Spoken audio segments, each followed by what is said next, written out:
Hi, this is Adam from Recreation Services, and as we enter our third lockdown, everyone's worried about maintaining their gains. So today we're going to talk about how you can maintain and potentially even build on all the work you've done for the last 3 months while working out from home with little to no equipment. We're kind of revisiting some posts we've done in the past about body weight alternatives or home alternatives to gym equipment. We're going to talk about some of those again, and then we're also going to talk about how to then modify those movements or change your workout structure a little bit to then make them hard enough that you still see progress and get enough to still challenge yourself and then see the adaptations from that. The first exercise we're going to talk about is the squat or the leg press or the leg extension. Pretty intuitive in terms of what those alternatives might be. Obviously, a body weight squat is an option. Sometimes that's not hard enough, so you can go to a unilateral exercise like a lunge, a reverse lunge, a single leg squat, any of these. There's also a kneeling leg extension you can try.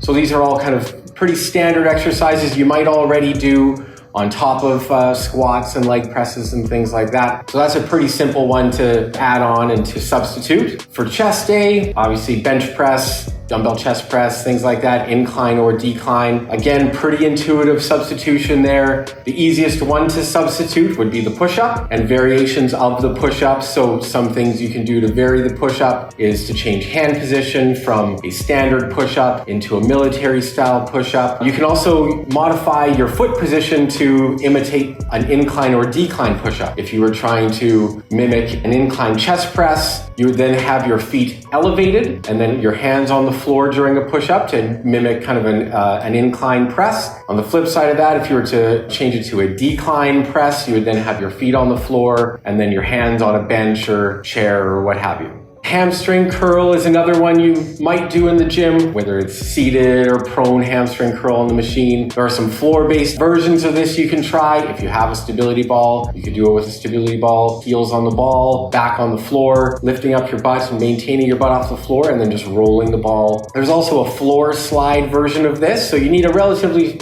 smooth surface for this. If you have, hardwood or laminate floors or what have you, you can have your either socks on, or if you put your feet on a towel and then you're sliding along a towel. Maybe if you have a smooth stretch mat, that would also be an option. So those are some options for the hamstring curl. Back exercises are a tricky one, specifically for the lats. Really hard to find a substitution. Pull-ups are a pretty obvious one, but maybe hard to do for some people if you don't have access to a bar or you just lack the strength to do a pull-up. In the previous blog that I had done, we talked about doing a towel row. So you have the towel through the door anchored with say a broomstick on the back, and then you're using the towel. If you have access to a TRX or something like that, you can also use a TRX. Probably easier ones. You can also try and mimic an inverted row. So a lot of times you might see this in the gym with someone pulling up on a barbell. If you're trying to mimic this at home, you might be maybe underneath a table with your feet elevated on a chair, something like that. That would be an option to kind of mimic an inverted row. And then obviously you can change hand position from out wide to in tight. So there's some options for that one there. Back extensions, another one you might see a lot in the gym.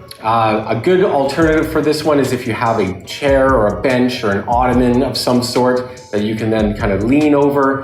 It is good to still have your feet against the wall just to kind of stabilize your bottom half there, especially if you want to add any load to it. And that's some options there to kind of mimic the back extension. So now that we've talked about exercise substitutions, we're going to talk about how to modify these exercises to still challenge yourself. When doing traditional strength training, most people focus on building up the resistance to add tension to the muscles, and then that then breaks down the muscles and forces them to grow and adapt and get stronger. So obviously working out from home, you might lack ways to add that resistance. Fortunately, research now shows that the most important thing when breaking down muscles to then rebuild is fatigue. So there are multiple ways you can reach fatigue, and we're going to cover some of those. But the reason fatigue works to break down the muscle and then have it rebuild and get bigger and stronger is when you fatigue your muscles, you are able to activate more motor units. So even those higher threshold motor units that you would normally activate during heavy lifts,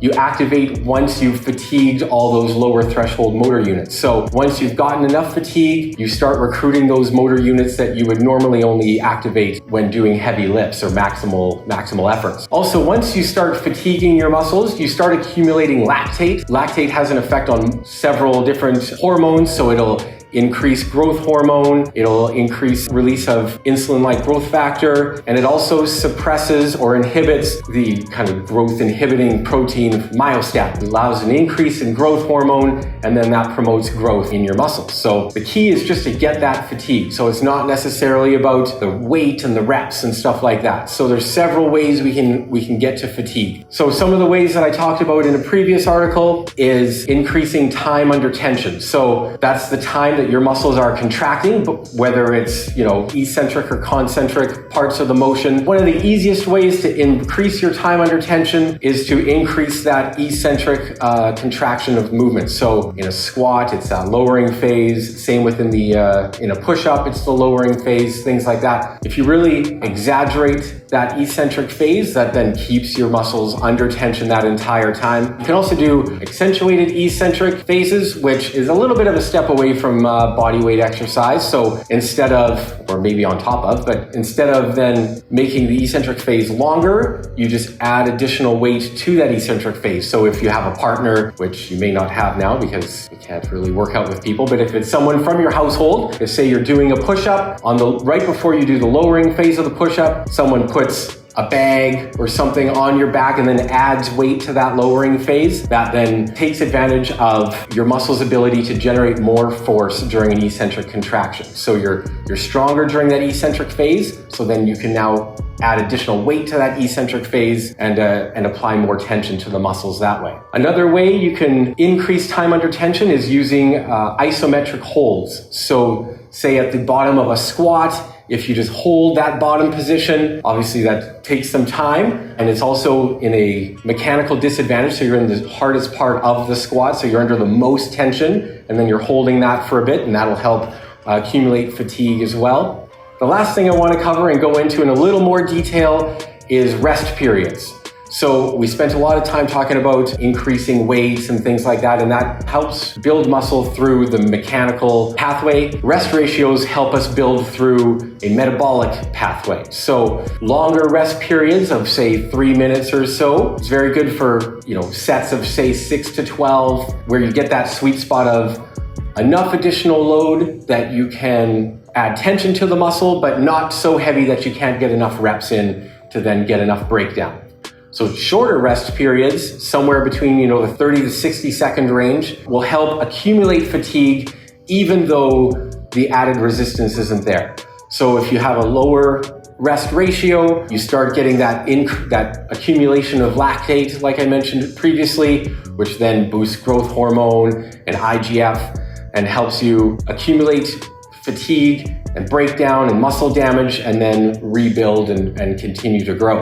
Another way to assist in the accumulation of lactate combined with these lower sets, these lower rest periods, is longer sets. So I mentioned increasing that time under tension, whether it's through eccentric or holds or anything like that. But you want those work periods to be between 40 and 70 seconds, long enough that you can really start to accumulate lactate, and then a shorter rest period so you can't fully flush it out, and then you start accumulating fatigue and lactate, and then get those hormonal boosts.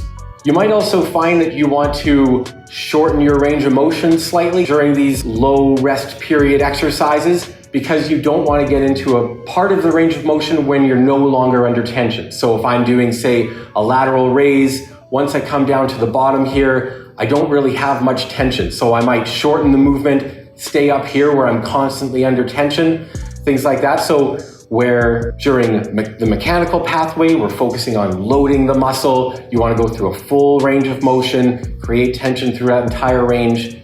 When we're doing more of a metabolic pathway, you want to then make sure you stay under tension. So you might shorten it slightly just to make sure that you don't get into a portion of the range of motion where there's little to no tension. Research also shows that This kind of metabolic approach with short rest periods shows the greatest effect in the first 3 to 4 weeks, which just so happens we're in a 3-week, hopefully, lockdown. So this is the perfect stretch of time for you to implement short rest ratios into your program. So it's perfect timing. You get a nice switch up, change of pace, and it's the perfect length of time, hopefully, that you can see significant results. And then when you come back into the gym, you are ready to hit the ground running with hopefully no loss and maybe even some gains. So try some of those out, and good luck.